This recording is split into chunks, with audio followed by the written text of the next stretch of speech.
Nini kubwa limezungumzwa ni kwamba wewe kila unapokwenda, unapoamka, unafanya kama alivyosema yeye kwamba hakuna ambaye alijua yeye kwamba atazaliwa mwanamume, hakuna ambaye kwamba alijua atazaliwa mwanamke. Kajikuta tu kazaliwa mwanamume kwa uwezo wake Mwenyezi Mungu Subhanahu wa Ta'ala, kajikuta kazaliwa mwanamke kwa uwezo wake Mwenyezi Mungu Subhanahu wa Ta'ala. Mwisho kabisa amesisitiza kwamba wao wasionekane labda ni watu wa bahasha, mashekhe na nini.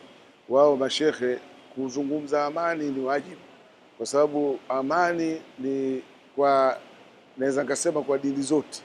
Hakuna kwamba amani imekuja kwa dini moja tu kwamba Uislamu, hapana. Dini yote inabidi izungumze amani.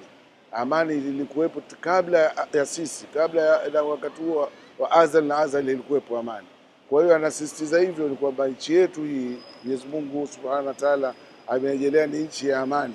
Kwa hiyo tunamwomba Mwenyezi Mungu inshallah kwa uwezo wake nchi yetu izidishe amani na kuwe na amani, na uchaguzi wetu uishe salama salimini, na huyo ambaye Mwenyezi Mungu kampanga aiongoze nchi hii, basi inshallah Mwenyezi Mungu amjalie awe kiongozi wetu ambaye atatupeleka katika awamu nyingine inayokuja inshallah.